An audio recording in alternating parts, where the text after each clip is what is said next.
Buenas tardes ya. Bienvenidos y bienvenidas. Gracias por estar aquí. También a los que se han conectado a través de las redes sociales y a nuestro canal.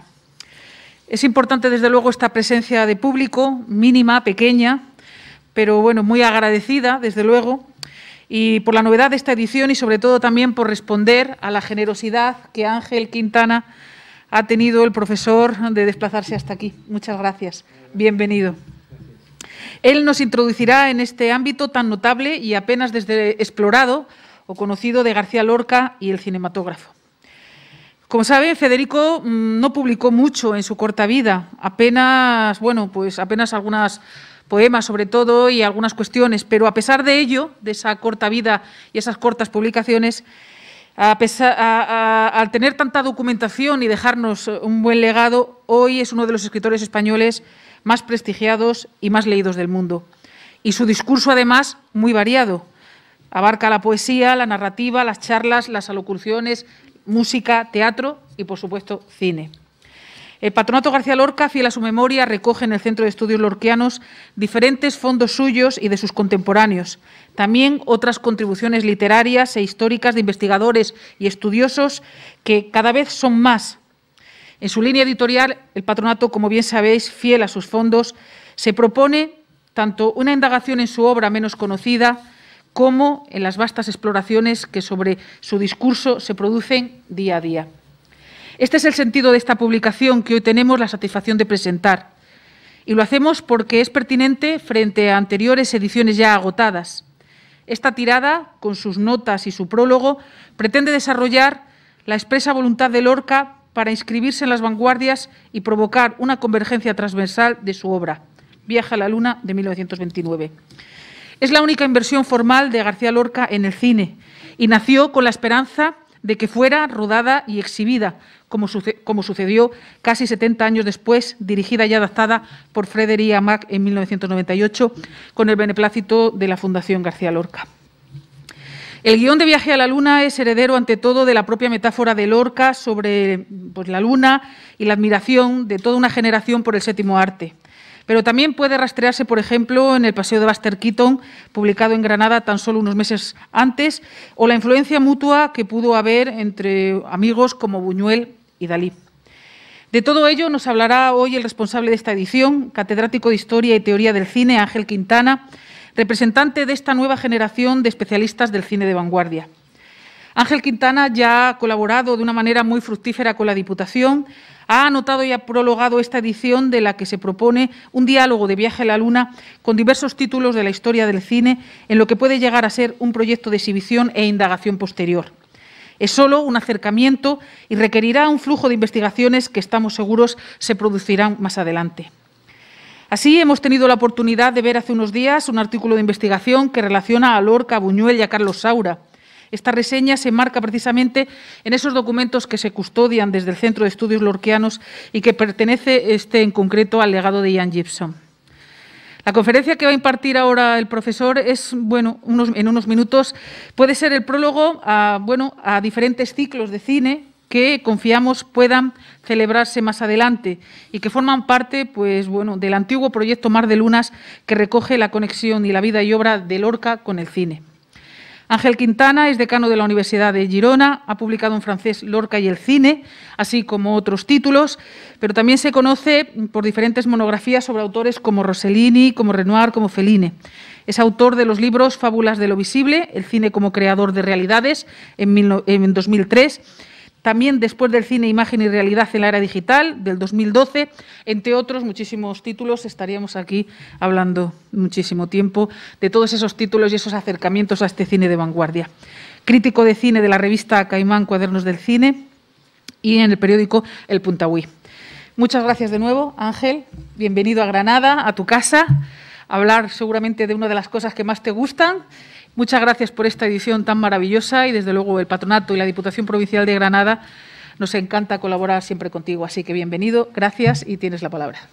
Muchísimas gracias a la Diputación de Granada, al Patronato García Lorca, a Willy por confiar en mí, proponerme la posibilidad de hacer este trabajo. Es decir, como se ha dicho, yo había publicado un pequeño librito de divulgación en Francia sobre Lorca y el cine, en una colección llamada Cine de los Poetas, y me dijeron, bueno, tienes que hacer un poeta español. Y dije, bueno, voy a hacer Lorca, y la verdad que en aquel momento conocía pocas cosas sobre Lorca. Bueno, conocía las cosas que puede conocer cualquier lector apasionado a la poesía o al teatro. Y entonces, bueno, entrar en el mundo de Lorca para mí fue muy importante, y sobre todo esta segunda fase, es decir, ya dedicarme a estudiar Viaje a la Luna, que me parece fundamental, que voy a intentar un poco explicar el por qué me parece fundamental y el por qué su importancia. Agradecer también que podemos hacer este acto así presencial. Cualquier pequeño acto presencial es una especie de conquista que vamos avanzando, y de la lucha contra este maldito virus que nos ha apartado a todos de la vida social. Y bueno, para mí también puede estar en Granada, es mi primer viaje después de un año y algo, y entonces bueno, es un placer inmenso estar aquí con todos ustedes. Bueno, mi charla la voy a centrar en dos partes. La primera es la del cine y Lorca, y la segunda voy a centrarme más ya en el caso de Viaje a la Luna. Y ¿por qué? Quizás la primera cuestión, ¿por qué Lorca y el cine? Quizás alguien se preguntará, bueno, estamos hablando de un guión, luego voy a explicarlo mejor, de un guión escrito en una tarde en Nueva York con unos amigos. No sabemos las circunstancias exactas, podría ser, no sé, una tarde de borrachera, una tarde en la que cualquier cosa, en la que Lorca anota un proyecto de guión. No es el típico trabajo de durante, no sé, unos meses pensándolo, etcétera, sino algo instantáneo, y que se descubre muchos años atrás y abre unos caminos. Yo creo que la primera cuestión que quiero destacar aquí es la importancia de que exista esto. Es decir, independientemente del hecho de que fuera una posible película o no, pero creo que tiene una importancia fundamental, porque demuestra, primero, que Lorca era alguien que estaba atento a el peso que tenía el cine en el contexto de las vanguardias, que esto era fundamental, y que esto evidentemente lo sabía por las sesiones que vamos a ver en la residencia de estudiantes del Cine Club Español, o las relaciones con Buñuel y Dalí en aquellos años, pero también nos va a demostrar algo que es un poco la teoría que quiero explicar, que sería la importancia que Lorca, pensarlo no solo como poeta o dramaturgo, sino pensar un poco Lorca como un hipotético artista preocupado por todas las artes de su tiempo. Ya se ha hablado antes de que existe un Lorca interesado por la música, existía también, evidentemente, un Lorca que pasa por la poesía, que pasa por el teatro, que indaga en el mundo de la prosa, y, ¿por qué no?, un Lorca que sabía que si quería estar en la vanguardia o quería transformar la poesía hacia las artes visuales, también tenía que estar presente el cine. Y el cine formaba parte de este legado. De la misma forma que también es Lorca, que da una conferencia aquí en Granada hablando de la pintura, y también conocía la pintura de la época. Entonces es evidente que todo esto está. La fuente de mi trabajo, quiero agradecer también los trabajos de la gente que lo ha hecho anteriormente, que ha trabajado sobre Viaje a la Luna. Rafael Utrera y el proyecto Mar de Lunas, que fue el primero que trabajó sobre Lorca y el cine. Mi agradecimiento, es decir, quizás sin los trabajos de Utrera eso no había sido posible. Y Antonio Monegal, que Antonio Monegal fue quien hizo la edición de Pretextos, la primera edición que se hizo de Viaje a la Luna. Quizás mi edición es un poco diferente, yo he intentado indagar más en la teoría en algunos momentos, he intentado indagar más buscando relaciones entre textos de conferencias de Lorca y luego el resultado de Viaje a la Luna, pero bueno, todo esto lo voy a contar. Voy a empezar la primera parte de la conferencia hablando del cine y Lorca. y yo creo que es evidente, es decir, que aquí estamos en un tándem que es el tándem Dalí-Buñuel y otra persona que aparece aquí en la foto de abajo, que es Pepín Bello, que es este gran amigo suyo, más olvidado, pero que forman parte de la gente que estuvo allí en la residencia de estudiantes. Y en la residencia de estudiantes el cine empieza a ser algo importante, que tengo una cita de Buñuel que me parece que es clave, igual que la cita de Rafael Alberti en un poema que dice: yo nació respetadme con el cine. Buñuel decía: el cine supuso la irrupción de un elemento totalmente innovador en nuestro universo propio de la Edad Media. ¿De qué cine estaban hablando? Lorca, cuando llega a Granada, se convierte en espectador de cine, ve el cine mudo de aquellos años, asiste a las proyecciones que quizás en Andalucía eran bastante frecuentes, los cines de verano, que eran al aire libre en aquel contexto, y conoce el cine comercial. Pero quizás no es este cine el que a Lorca le va a interesar, es decir, excepto los casos que vamos a ver de Keaton o Chaplin, sino que el cine que verdaderamente está detrás de Viaje a la Luna será sobre todo el cine de vanguardia. ¿Y dónde descubre este cine de vanguardia? Bueno, Buñuel en la residencia de estudiantes realiza algunas proyecciones. Buñuel ha estado en París, llega a la residencia de estudiantes y hace algunas proyecciones de películas. Y empieza a ver algunas de estas películas que forman parte del cine de vanguardia. Descubre que he puesto algunos ejemplos. Entreacto de René Clair, Entreacto es una película, como su título indica, que se pasa en el entreacto de una sesión de teatro en el Teatro de Vieux Colombier de París, de unos ballets rusos, y que es una película de unos 20 minutos, pero que recoge algunos de las figuras claves del dadaísmo, desde Francis Picabia hasta la presencia de Eric Satie, que compuso la banda sonora de acompañamiento de entreacto. La fotograma de abajo es el fotograma que representa La coquilla de Kligerman. La coquilla de Kligerman, que tiene guión de Antonin Artaud. Antonin Artaud formaría parte, quizás también como Lorca y como muchos otros de la época de vanguardias, de estos autores que hacen guiones de un cine imposible. Hay un viejo libro editado en Alianza Editorial que recoge los guiones de Antonin Artaud que nunca se materializaron. Es decir, el hecho de que existía un cine de papel antes de ser un cine de celuloide era algo bastante clave en las vanguardias. Y aquí pongo un nombre que es Jean Epstein, y una película de las de vanguardia de Jean Epstein, que se llama La glace à trois faces, el espejo, las tres caras del espejo, y que, a ver, es importante porque, por ejemplo, Jean Epstein, aparte de ser el director con el que empezó a trabajar Buñuel cuando llega a París, en una de las conferencias Lorca lo cita, y lo cita porque ha leído la teoría de Jean Epstein. Jean Epstein es uno de los grandes teóricos del cine de los años 20, que escribe diferentes libros, el más conocido Bonjour Cinéma, de 1921-22, y cuando habla de la metáfora, está hablando de Jean Epstein, y aquí podríamos encontrar una primera conexión que en el libro hablo sobre esto. Y en la conferencia Sketch de la Nueva Pintura, que da aquí en Granada, y que es muy interesante para ver algunas cuestiones sobre el peso del cine, él empieza hablando de que el cine ha dado a los ojos del espectáculo que los futuristas no podían dar con sus telas. Él dice que un noticiario de la Fox tiene más impacto que cualquier pintura futurista. Es decir, está hablando del peso que para él tenía el cine.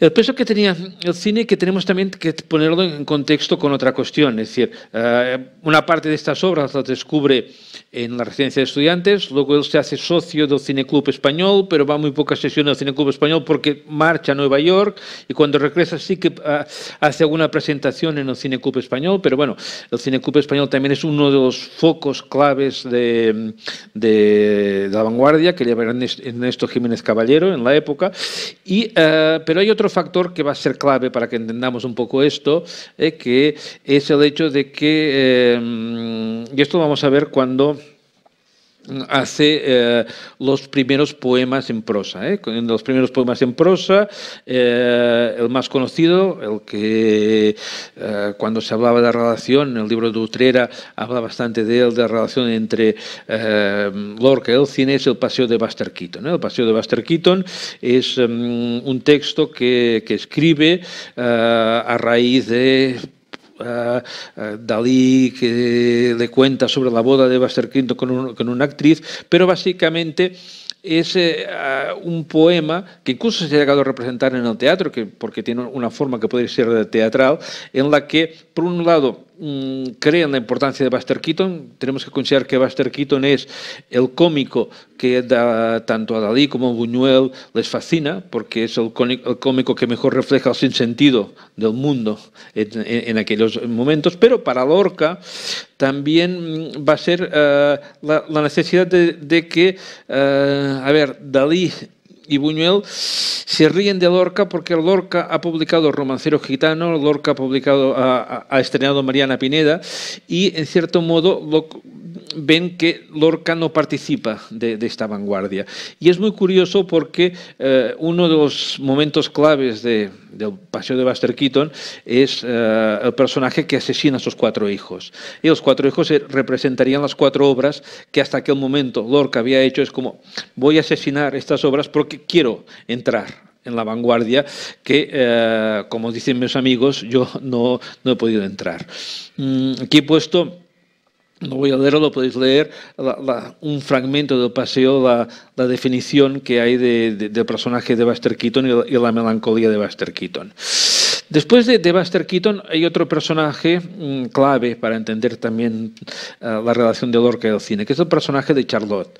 En los debates entre Dalí, Buñuel, Pepín Bell en la residencia de estudiantes, Buster Keaton es sagrado, pero Chaplin es un putrefacto sentimental, porque consideran que el Chaplin, a partir del Chico, es básicamente este lado que pasa de lo cómico a lo melodramático, no le interesa. Y hay como una especie de sentimiento anti-chaplinesco. Y en cambio, la antítesis sería Buster Keaton o podría ser incluso Harold Lloyd. En cambio, Lorca, y esto se descubrió unos años después, escribió un poema en prosa que llamado Meditaciones a la muerte de la madre de Charlotte, que es del año 1928, poco antes de marchar a Nueva York, y en el que vemos que hay algo, y voy a leer este texto que me parece bastante clave, de lo que forma parte de este poema en prosa, en el que Lorca sí que refleja la pasión por Chaplin. Dice, en ninguna estética se ha usado el llanto de esta manera tan pura. El llanto ha sido siempre una consecuencia. Charlotte hace del llanto causa, fuente aislada sin relaciones con el tema que lo produce. Llanto redondo, llanto en sí mismo. Ve que detrás de Charlotte hay el sufrimiento. Hay la angustia del individuo moderno, es decir, no es solo sin sentido de Keaton, sino hay la angustia profunda, pero también hay algo que le interesa mucho, que es esta especie de cuerpo extraño de Chaplin, este cuerpo delgado, muy atlético, pero también que tiene como algo afeminado. Y esto le genera una especie de atracción hacia lo que representa el personaje de Charlotte. Y Charlotte también sería símbolo de esta especie de melancolía profunda, que es algo que forma parte, que está permanentemente en el universo poético de Lorca. Lorca llega a Nueva York en finales de junio de 1929 y se encuentra con 2 cuestiones claves durante su estancia en Nueva York. Una creo que no se ha trabajado bastante y que sería difícil, pero es muy interesante. Es decir, no es un Nueva York cualquiera, es un Nueva York del crack del 29. Y lo que representa el crack del 29. Creo que esto tenemos que tenerlo en consideración. Pero por otro lado, es Nueva York que ha soñado viendo películas o este imaginario que ya estaba presente del cine americano, se lo encuentra en las calles de la gran metrópolis. Y en esta metrópolis se encuentra con otro fenómeno, que sería la presencia del cine sonoro. Y esto yo creo que es importante. Es decir, aquí he puesto una referencia de una carta que envía a sus padres el 21 de octubre de 1928, en la que Lorca cuenta que ha ido a ver una película muda y que es una película de Harold Lloyd, hablada, y que era deliciosa. En el cine hablado se oyen los suspiros, el aire, todos los ruidos, por pequeños que sean, con una justa sensibilidad. Imaginaros un poco Lorca, que atraviesa Europa, pasa por París, va a Londres, llega a Southampton, toma el barco, llega a Nueva York, se encuentra con lo que debía representar Nueva York en aquel momento, a pesar del crack, y de repente en este Nueva York hay un invento nuevo que es el cine sonoro. La película que va a ver Lorca del Gafitas es Welcome Danger, que es la primera película de Harold Lloyd, uno de los cómicos. Paramount Talking Release, podéis ver aquí, y For the First Time Here Harold Lloyd hablando. Por primera vez vais a oír a Harold Lloyd hablando. ¿Qué representa esta idea de la palabra? Aunque viaje a la luna, por razones evidentes, era un guión mudo, sin palabras, pero bueno, quizás no se podía entrever aquí la posibilidad de que Lorca fuera la poética o el teatro lorquiano hubiera pasado por el cine, no sé. Son especulaciones que sería un poco hablar de política ficción. Pero lo que no es hablar de política ficción es hablar de esta importancia de la vanguardia. En el primer poema en prosa, Nadadora sumergida, dice desde entonces dejé la literatura vieja que había cultivado con gran éxito, el asesinato de sus 4 hijos, y es preciso romperlo todo para que los dogmas se purifiquen y las normas tengan nuevo temblor. Y es en Nueva York donde se da cuenta de este peso de la vanguardia y ve que yo creo que hay una relación entre lo que podríamos llamar la vida moderna. Y en la vida moderna Lorca tiene un sentimiento de pánico hacia lo que sería la multitud, las masas, estas masas que vomitan, que escupen, que esto está en el poeta en Nueva York, pero está también en Viaje a la Luna, frente a lo que le atrae de Nueva York, que podría ser el teatro, Broadway, sería la música negra, Harlem, sería, es decir, hay elementos que de repente hacen que esta modernidad le genere atracción y rechazo al mismo tiempo, marcado por, como veremos más adelante, por la nostalgia, la melancolía que tiene Lorca, sobre todo porque cuando llega a Nueva York llega después de una crisis amorosa, de un rechazo amoroso, y eso también está presente en su sentimiento de soledad. En Nueva York, y para acabar un poco esta primera parte de Viaje a la Luna, es cuando empieza a escribir el público. Escribe los poemas de poeta en Nueva York, pero empieza a escribir el público, que luego acabará escribiéndolo en Cuba y lo va a finalizar cuando llega a Granada. Yo creo que el público es el elemento fundamental.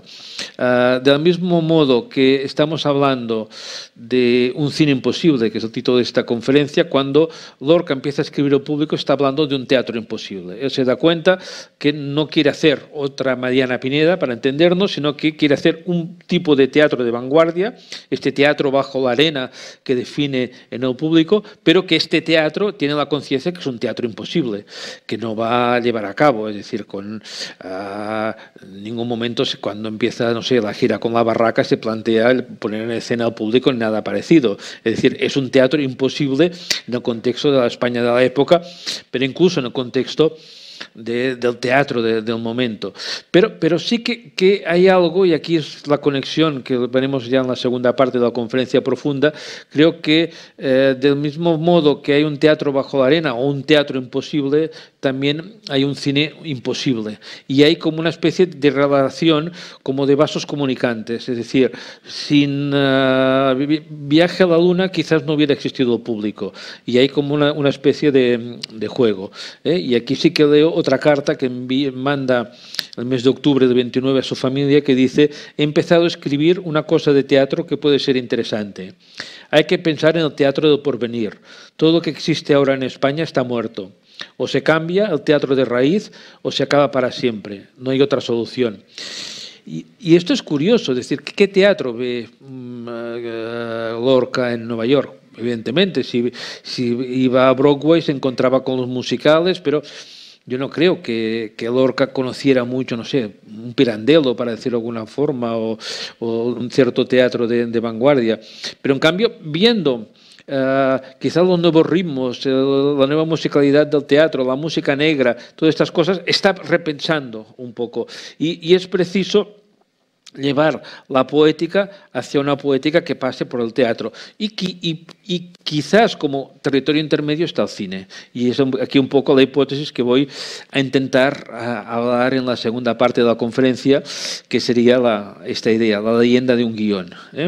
Digo leyenda porque también lo cuento en el libro, incluso había una versión. A ver, la historia oficial, lo que lo vamos a ver, es que Lorca escribe esto una tarde en casa de Emilio Amero, que era un cineasta mexicano que había hecho alguna película experimental y que formaba parte de una conexión de gente que estaba Dámaso Alonso, y sobre todo estaba una mujer que era muy importante, y creo que aquí también otra línea de trabajo, que es Antonieta Rivas. Hay una película de Carlos Saura que en su momento fue un fracaso, con Isabel Adjani, dedicada a Antonieta, y Antonieta, que había sido amante de un candidato a la presidencia de México, y va a ser una figura clave en la creación del movimiento feminista desde México a Nueva York en aquel momento. Bueno, la leyenda es esto, que lo escribe en una tarde, pero luego hay otra versión apócrifa que dice que Emilio Amero tenía ya había un poeta irlandés llamado Guillermo Owen que había hecho unos esbozos, y que lo que hizo Lorca fue corregir este guión, y bueno, se basa en algo tan débil de que este poeta irlandés, que era de padre mexicano, era muy moreno. Entonces, de que era una carta que habla de un negro que ha escrito un guión que podía ser esto. Bueno, eso es otra versión, pero que sí que va a aumentar un poco esta leyenda. Es decir, ¿por qué el viaje a la Luna? Y por qué, si viaje a la Luna es material de derribo, quizás las dudas que alguien puede tener, es decir, porque los académicos nos ponemos en un guión de 10 páginas y hemos acabado publicando un libro, o es verdaderamente, como yo considero, oro para entender muchas cosas. Bueno, a partir de aquí, los títulos, he intentado buscar pequeños fragmentos de Viaje a la Luna, vista de Broadway de noche con movimiento de tic-tac. Y aquí sí que también un texto de una entrevista hecha posterior en España, en la Gaceta Literaria de 1931, y que Lorca dice: cuando canta un negro en un teatro, se hace un silencio negro, un silencio cóncavo, enorme y especial. Cuando un actor blanco quiere absorber la atención del público, se pinta de negro. Al Jolson. La gran carcajada del norteamericano, una carcajada desgarrada, violenta, casi ibérica, es arrancada siempre por el actor negro. Bueno, esto me hace pensar un poco lo que os decía antes. Lorca llega a Nueva York, entra en contacto, aquí vemos a Lorca junto a Antonieta Rivas y junto con dos desconocidos en la fotografía. Entra en contacto con Emilio Amero, con un mundo, y va a escuchar jazz en Harlem, va a los espectáculos de Broadway, y hay como una atracción. Y él ve, evidentemente, una relación entre la música negra, quizás con el flamenco que ha descubierto, es decir, el duende del flamenco, algo hay en la música negra que está descubriendo. Pero por otro lado, es muy curioso, Al Jolson es el actor protagonista del Cantor de Jazz, la primera película sonora, era un actor muy conocido en Broadway en aquellos momentos, y que lo que se hacía era lo que se llamaba el blackface, que eran los actores blancos que se pintaban la cara de negro. Y esto es un juego que era bastante frecuente en Broadway. ¿Por qué? Porque en Broadway el musical blanco tenía una cierta envidia del musical negro, es decir, la música auténtica era la música negra, pero los grandes actores de Broadway eran blancos y muchas veces jugaban, como el caso del Cantor de Jazz, jugaban con la cara pintada. Pero bueno, todo esto está hablando de algo, es decir, como la existencia de una música de raíces, la existencia de algo que está allí y que a él lo está transformando. Vamos a seguir una mano invisible arranca los paños, y aquí es donde Emilio Amero cuenta la leyenda de por qué Lorca, que con Emilio Amero, como hemos dicho antes, iban al jazz, fueron a Coney Island. De hecho, el título de Viaje a la Luna, y remito, es una atracción. Esto es Coney Island. No es esto es el Luna Park, pero luego estaba una atracción llamada A Trip to the Moon, que podría ser como Dragon Khan de Coney Island en la época, es decir, como la gran atracción, que era una montaña rusa, en la que luego cuando salías de la montaña rusa te encontrabas con los selenitas, y que estaba inspirada en el famoso Viaje a la Luna de Georges Méliès. Y este parque de atracciones formaría parte de este universo que le interesa a Lorca. Entonces, la leyenda es que Lorca llega a casa de Emilio Amero. Emilio Amero le proyecta una película llamada 777, que era una película basada en los números de las calculadoras de la época, es decir, una especie de trabajo muy en la línea de lo que se estaba llevando a cabo como un cierto cine abstracto. Él se siente fascinado por esto y escribe 72 escenas de un guión que es el de Viaje a la Luna. 72 escenas que, a ver, no es que sea un guión técnico, sino que básicamente son como imágenes poéticas de lo que va pensando. Una mano invisible arranca los paños. Son acciones, situaciones, etcétera, con diferentes ritmos. Hay un primer ritmo en el que parece que va a crear una historia, luego dice no es por aquí, que vamos a ver, y cambia y va hacia otros territorios. Pero sí que este guión lo escribe y le dice a Emilio Amero, tú verás lo que puedes hacer con esto, tal vez sirva para algo. Emilio Amero intenta levantar esto, pero es un cine imposible, no consta de que se ruede nada. Emilio Amero está un tiempo después de Nueva York en México, y luego acabará siendo profesor de una escuela de bellas artes en Norman, una pequeña ciudad de Oklahoma, que es donde aparece al cabo de unos años el guión de Viaje a la Luna.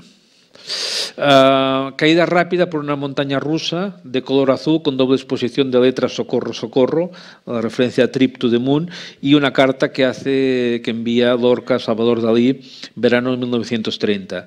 Deseo que conozcas mis cosas nuevas, así como una pequeña película que he hecho con un poeta negro de Nueva York. Aquí la falsa leyenda si el poeta negro era el irlandés o no, que se estrenará cuando yo vuelva en un cine admirable de la calle 8, donde dan todas las producciones rusas y alemanas. Es decir, lo que ha hecho con un poeta negro puede ser un delirio o puede ser fruto de esta fascinación que tiene Lorca este mundo de la música negra o el culto de la imagen negra. Está hablando de una película que se va a estrenar, pero es evidente que nunca se estrenó, ni las producciones rusas ni este cine de la calle 8 existía, o quizás existía, pero forma parte de la imaginación poética de esta especie de cine imposible. Aquí vemos unas imágenes de sí, la primera versión que se hace de El Viaje a la Luna, de la de Frédéric Amat, del año 89, en la que este cine de papel sí que se transforma, quizás porque la tecnología lo permitía,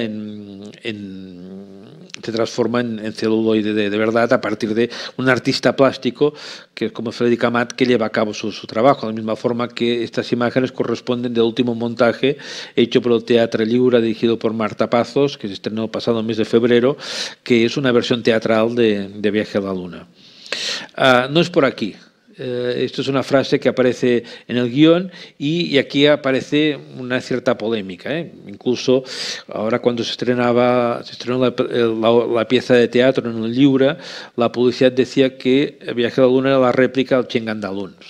A ver, si habéis leído las memorias de Ian Gibson lo cuenta muy bien.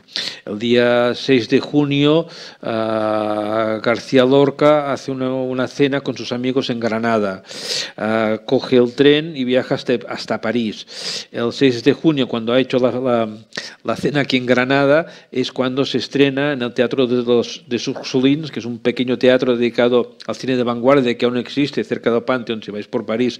Ahora es un cine que hace películas de niños, bueno, era antes de la pandemia, pero bueno, tiene gracia porque es un lugar que aún se ha conservado. Ahí se estrena el Cheng Andalú, pero cuando llega 2 o 3 días después, ya se ha estrenado la película, pasa por París, está un día en París, consta que visita el Louvre, va a Londres, está un día en Londres o 2, va a Southampton, toma el barco, está 6 días de viaje en el barco hasta que llega a Nueva York. Entonces, es evidente que, y esto lo demuestra Ian Gibson, que no había visto a Lorca cuando escribió Viaje a la Luna, un Cheng Andalú. Sí que la famosa frase, que esto es un libro de entrevistas a Luis Buñuel, que Luis Buñuel dijo que cuando en los años 30 estuve en Nueva York, Ángel del Río me contó que Federico, que había estado también por allí, le había dicho a Buñuel, Buñuel ha hecho una mierdecita y es así de pequeñita, que se llama un Cheng Andalú, y el perro andaluz soy yo. Es evidente que si Lorca está en la Columbia University, el guión de viaje del Cheng Andalú se publica en 2 o 3 revistas, entre la Revolución Surrealista y una revista belga, etcétera, que esto podría ser muy fácilmente en la biblioteca, o que lo encontrara, y más siendo de sus amigos, que supiera la existencia del Cheng Andalú a partir del guión, pero considerar que Viaje a la Luna es una réplica, yo diría que no. Incluso el libro hablo como técnicamente es otra cuestión, él trabaja más los fundidos encadenados, otras cosas que remiten más a las películas de vanguardia que realmente había visto que lo que sería el Cheng Andalú, porque Buñuel conoce el lenguaje del cine y sabe muy bien lo que es el trabajo espacio-tiempo, los raccords, estas cosas. Lorca no conocía el lenguaje del cine, era un espectador de cine, y esto también creo que es importante. Él estaba buscando otra cosa, que sería la creación de un imaginario poético. Y aquí me parece que, por esto en el libro he ido bastante a las conferencias, porque es donde Lorca desarrolla la teoría de por qué está haciendo las cosas. Y en la imagen poética de don Luis de Góngora, un texto que es dedicado a Góngora, pero que hace toda la teoría sobre la metáfora, que ha sido muy utilizado, él dice: la metáfora está siempre regida por la vista, a veces por una vista sublimada, pero es la vista la que hace limitada, la que da su realidad. A ver, yo creo que esta idea de puede existir una creación de metáforas. El problema de la poesía es cómo, a partir de la palabra, puedes dar forma a lo visual. Pero ¿qué pasa cuando tú puedes crear unas imágenes con gran fuerza visual que tengan una forma metafórica? Y aquí hay otra idea que me parece que es clave, que es la idea que desarrolla también en una de sus conferencias Federico García Lorca, cuando habla de que para muchos autores buscan un imaginario poético. Muchos autores buscan una imagen poética, como si fuera la imagen poética fruto de la fantasía, lo estuvieran forzando, pero la fuerza es encontrar, me he liado. Buscan un imaginario poético, la fuerza es encontrar una imagen poética, es lo que dice en su texto. La fuerza de una imagen poética es algo que tiene que ver también con la teoría del duende, es decir, donde surge el arte, donde surge de verdad, es algo que está más allá de lo racional, algo que de repente salta la chispa. En su famosa conferencia sobre el duende, el flamenco, él escuchando flamenco, si el flamenco tiene duendes, es algo que de repente nos sacude. Y esta cosa que nos sacude es algo que tiene un lado irracional. ¿Cómo puede el cine tener duende? ¿Cómo el cine puede trabajar este imaginario poético a partir de la vista, a partir de redefinir las metáforas? Yo creo que todo esto está detrás de Viaje a la Luna. Aquí formaría parte de la fuerza que tiene este texto. Este texto que, como os he dicho antes, por un lado es esta fuerza, pero esta fuerza no es solo en las 72 escenas que están presentes, sino porque en estas 72 escenas está abriendo un camino que luego sí que va a ser fructífero y sobre todo a partir del teatro imposible. Vuelvo a insistir en las conexiones que está abriendo con algo que quizás, y es evidente, es decir, está 1000 veces más elaborado el público que Viaje a la Luna, pero sin Viaje a la Luna no hubiéramos conseguido ir hacia el público. Bueno, en el libro hago toda una interpretación de Viaje a la Luna, pero voy a resumir algunas ideas de lo que está detrás. Está detrás cosas que luego también las encontramos en el público. La atracción y la repulsión. Atracción hacia el mundo moderno y repulsión del mundo moderno. El mundo moderno genera la atracción porque yo vengo de un viejo mundo y me encuentro con el estadio de la modernidad, pero una repulsión. Las masas vomitan. Y por tanto hay ese sentimiento de la cultura de masas o perdidos entre la masa, hasta qué punto pierdo la individualidad o no. Miedo y frustración. El miedo de su propia sexualidad y de manifestar su propia sexualidad. Esto es una constante que está en Viaje a la Luna. Como intenta crear una atracción, una relación heterosexual, pero esta relación se ve frustrada y llevada al fracaso y la frustración. Cuando Lorca llega a Nueva York, como he dicho antes, viene de un desengaño amoroso con Emilio Aldarén, que es un escultor que había sido su novio, luego acabó siendo un personaje, luego he buscado la historia, que acabó siendo franquista, había hecho incluso bustos de Franco, cosa absolutamente muy curiosa. Pero hay una frustración amorosa, pero también, quizás también está la frustración amorosa de su relación frustrada, extraña con Salvador Dalí. Todo esto está. Pulsión de vida y terror ante la muerte. Es decir, todo el mundo habla de que la muerte es algo que preocupaba muchísimo a Lorca y tenía un pánico por la muerte. Y entonces, este juego entre la pulsión de vida, es decir, el hombre de las venas, el hombre... Está hablando de esta... la tensión entre la pulsión de vida y el terror ante la muerte, como algo que está en Lorca, que está en Viaje a la Luna, que está en la mayoría de sus obras y que juega un peso específico. Viaje a la Luna también es una especie de viaje interior que crea esta angustia de la modernidad. Yo creo que esto es muy interesante. Es decir, Lorca viene de un mundo con raíces, se encuentra con un mundo sin raíces. La modernidad crea nuevas sensaciones. Por esto quizás la montaña rusa de Coney Island representa estas nuevas sensaciones, nuevas percepciones de la vista, nuevas sensaciones, la relación. Y esto es muy interesante, es otra línea de trabajo para explorar. Si leemos los textos de Jean Epstein y de la vanguardia de aquellos años, la idea del cuerpo es algo fundamental. Es decir, como el cuerpo en la sociedad moderna ha sido sometido a nuevas tensiones. Por ejemplo, hay un concepto clave de Jean Epstein que es el concepto de fatiga, que es decir, el cuerpo moderno es un cuerpo fatigado.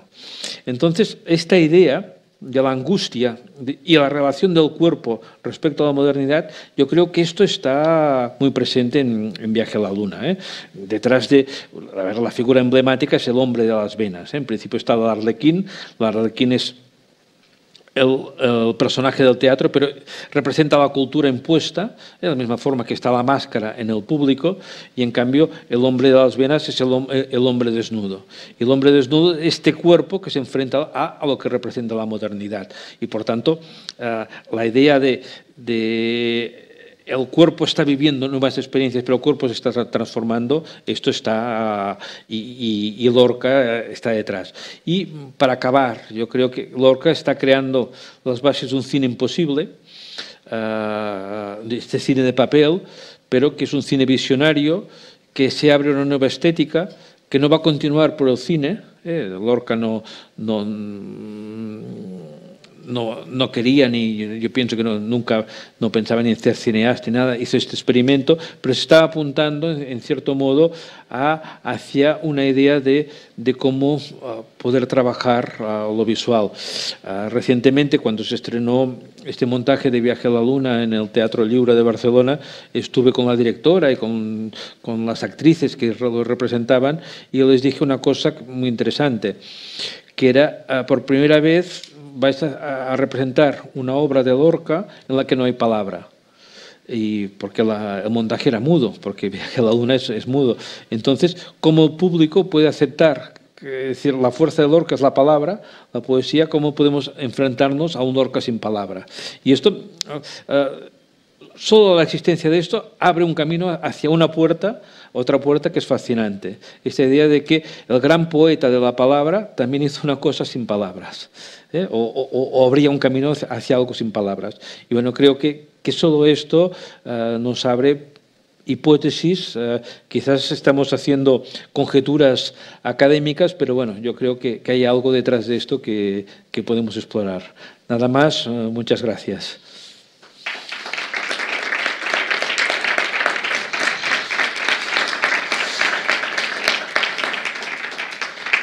No sé si queréis preguntar algo o no sé, Willy, ¿quieres que hagamos un poco de conversación? Me dejaría, si hay alguien en la sala, yo sí, desde luego tengo alguna pregunta, ¿no? Vale. ¿Hay alguna pregunta? Sí, dime. Es referente un poco a como has concluido. Quizá a lo mejor es también un precursor o del teatro del absurdo.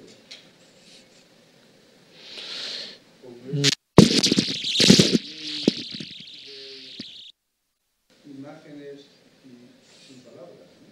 Sí. Sí, es muy extraño, ¿eh? Digo, a ver, de hecho, estaba hablando de una representación teatral de algo que no está hecho para el teatro, pero antes, en una entrevista en Canal Sur, me decían que si el público podría ser una película. Mi respuesta era que uno de los problemas también tiene que ver con los modelos de público o de espectadores que hay respecto al cine o al teatro. Es decir, yo creo que el espectador teatral acepta más fácilmente la vanguardia que el espectador cinematográfico. Es decir, no sé si la versión del público en cine funcionaría o no funcionaría. Pero, y por tanto, a ver, lo que hace Lorca es un intento de situarse en medio del cine. Yo no sé si este proyecto para él era tan importante o no, o era solo, y podría serlo, aunque fuera solo producto de una noche, de una tarde de borrachera con unos amigos, y que fuera perdido en un cajón. También la hipótesis porque, siendo de Lorca, esto estuvo tantos años apartado y estaba en un cajón. Pero a pesar de esto, yo creo que esto no abre un camino y abre hipótesis muy interesantes. Sobre la relación del teatro del absurdo, bueno, la verdad es que tan Cine Imposible era en su momento Viaje a la Luna como el público, como Teatro Imposible, como Así que pases 5 años o como la comedia sin título. Es decir, es muy diferente estas obras de lo que serían Bodas de Sangre, Yerma, Doña Rosita la Soltera o Bernarda Alba. Gustándome muchísimo las otras también, pero todo esto forma parte de un núcleo de que quizás es otro Lorca, y quizás es un Lorca mucho más frustrado, es decir, el otro Lorca sí que emerge, y emerge con fuerza, pero el público tarda mucho en montarse. Y yo recuerdo... Yo vi el montaje de Luis Pascual para el Centro Dramático Nacional y para mí fue aún lo recuerdo como uno de los espectáculos que me impresionaron mucho. Y tuve la sensación de salir de allí sin entender nada, pero fascinado quizás por la fuerza visual. Y aquí había algo que estaba en el público, es decir, el público no solo estaba la palabra, sino también estaba la creación de imágenes visuales escénicas. Y aquí esto le da una fuerza considerable. Y este doble juego entre la metáfora generada por la vista, la metáfora generada por la palabra, estaba muy presente. En Viaje a la Luna, la metáfora solo es visual. Bueno, generada por las palabras del guión, evidentemente, pero te remite hacia metáforas visuales. Sí. Yo quería hacer solo un comentario añadido a esto. Se me ocurre que respecto a lo que estáis hablando, casi me remite más como un, no sé si precursor, pero un antecedente del videoarte, casi más que otra cosa, ¿no? Porque realmente el videoarte busca un poco lo que él está haciendo con Viaje a la Luna, de alguna manera, ¿no? Sí. No se trata de hacer una narración visual, no tiene por qué haber una historia, pero sí que hay una imagen visual, hay movimiento. Entonces, a lo mejor él, sin saberlo, en ese momento, no le interesó tal vez explorar ese lenguaje o esa herramienta, pero a mí me remite a ese mundo. No, esto es evidente. A ver, hay una conexión muy clara entre el cine de vanguardia. A ver, si pensamos en cine de vanguardia y pensamos a nivel de qué modelo de público fue a ver Jean Candelou en el Teatro de Ursulins cuando llegó, a ver, fueron a ver, la misma gente quería ver una exposición de videoarte actualmente. No iba al público mayoritario que se iba a ver la versión muda de Los Miserables en París en la época. Esto era otro público, sino era un público que tenía más relación con el mundo artístico. Y esto tenemos que situar, es decir, un Jean Candelou no fue un éxito comercial, pero tampoco podía serlo, como Entreacto, que era el entreacto de unos ballets rusos, y Jan Epstein hizo La Glace à Trois Faces, que era más experimental, pero luego hizo La Casa Usher, que era otro tipo de cosas. Es decir, había en aquellos años este juego, y sí que el cine experimental formaría parte de un camino que desemboca en el videoarte. Lo que ocurre, esto también nos hace pensar con algo que a mí me interesa mucho, que es la relación que tiene el mundo del arte, depende de qué institución lo lleve a cabo. Es decir, durante la época del videoarte, la institución arte contemporáneo era muy diferente de la institución cine contemporáneo. Es decir, podía haber un cine de vanguardia, un cine moderno radical, pero estaba en las salas y no lo veía la gente de la institución arte, y la gente de la institución cine no iba a ver, no sé, la revista Calle de Cinema no habla de Bill Viola, en la época, para entendernos. En cambio ahora lo más interesante, y esto es, era como una especie de fusión, quizás generada por los proyectores y este tipo de cuestiones. Es decir, hay muchos cineastas que trabajan para una sala de exposiciones y artistas que pueden trabajar en el mundo del cine. Y esto está más abierto. Pero en aquellos años había los caminos. Y Lorca, evidentemente, está pensando en la institución arte. Por esto, cuando os he dicho al principio, Lorca, a ver, el cine mudo que debía haber en Granada en los años 10, 12, bueno, eran melodramas americanos o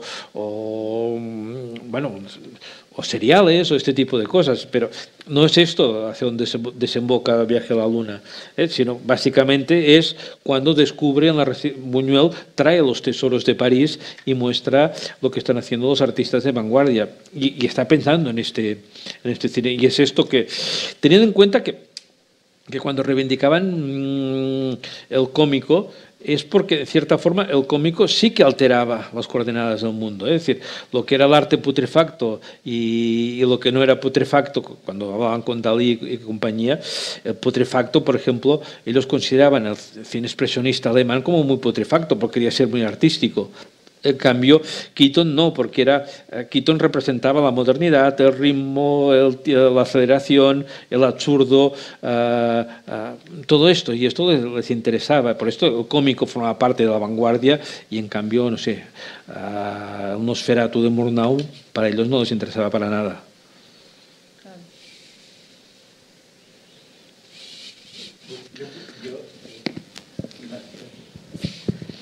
Sí, me parece que la propia lectura que hace Amat de Viaje a la Luna es en clave de videoarte, pero también porque la segunda vanguardia del siglo XX toman como referente a las primeras.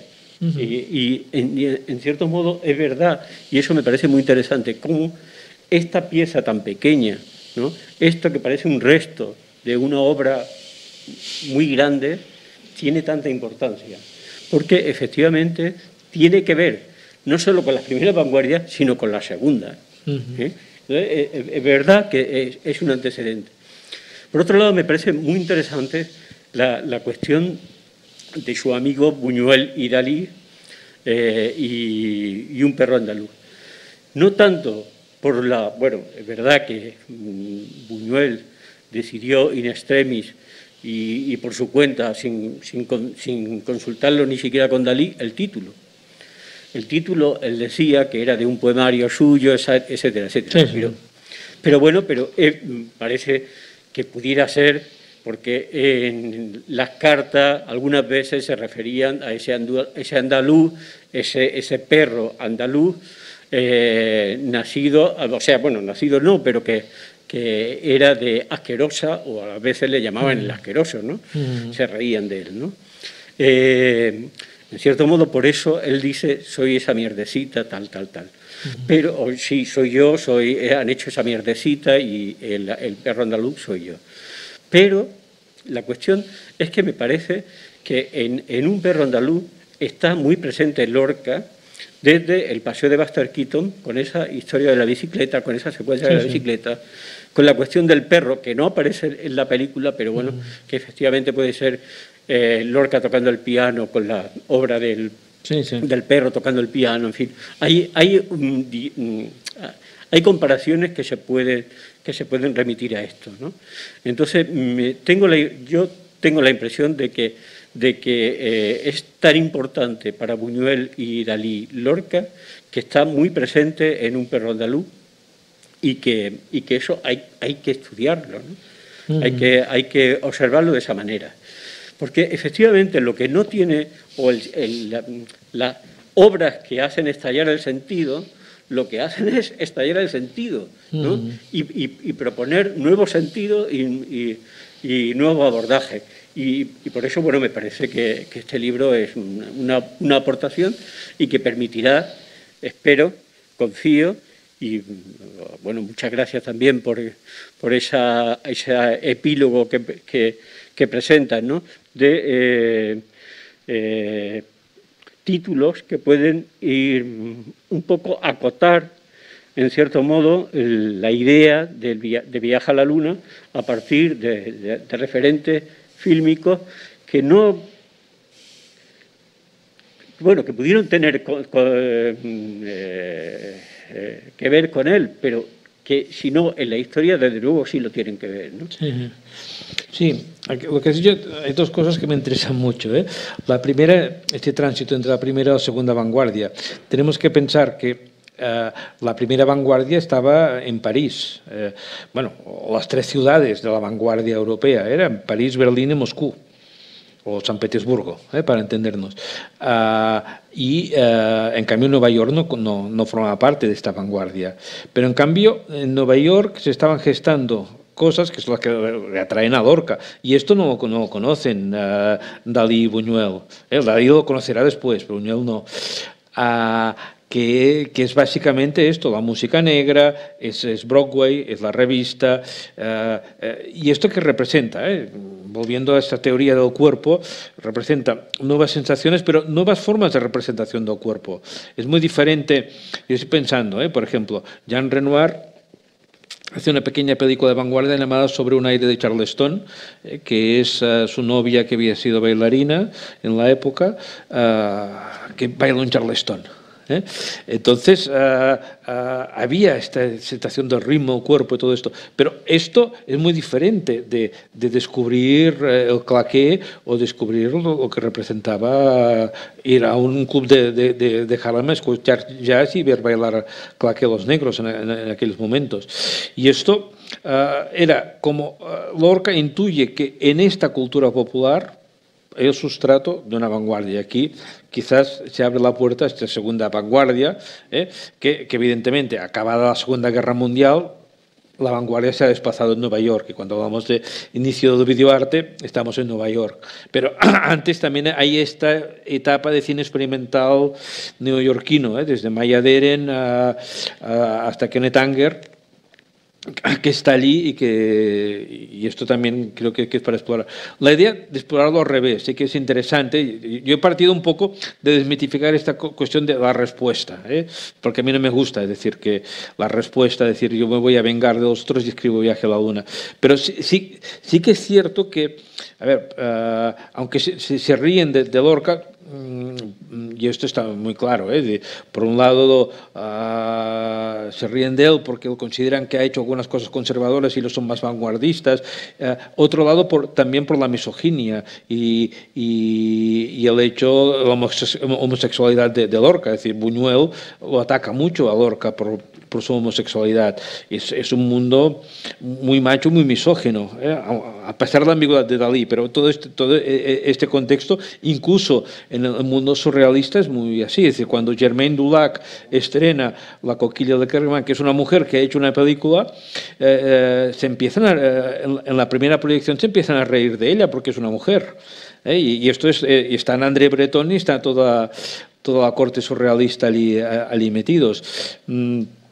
Pero sí que es interesante, quizás, yo creo que se dan cuenta, es decir, Buñuel es un buen cineasta, pero es un escritor frustrado. Dalí era un gran escritor, que lo ha demostrado, pero luego sería mejor pintor.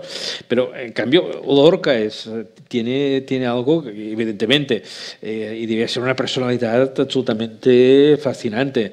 Y a pesar de que se reían, había un cariño hacia él y hacia el universo. Y esto y esto podemos encontrar. La bicicleta del principio de Jean Andalou podía remitir a la bicicleta de Buster Keaton. Y bueno, como la escena de los burros muertos, que representa el arte putrefacto, y detrás el peso de la religión con los hermanos maristas.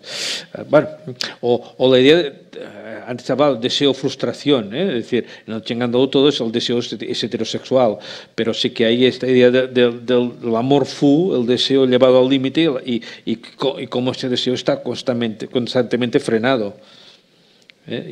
Y esto, de otra forma, está en el público. Lo único que cuando Lorca intenta hablar de este deseo, a veces intenta enmascararse jugando con el deseo heterosexual y de repente dice, no, me voy a desenmascarar y voy a mostrar el deseo homosexual, pero el deseo homosexual es un deseo frustrado para él y para las condiciones de la época y choca con algo y la lectura de Viaje a la Luna, esto está muy presente.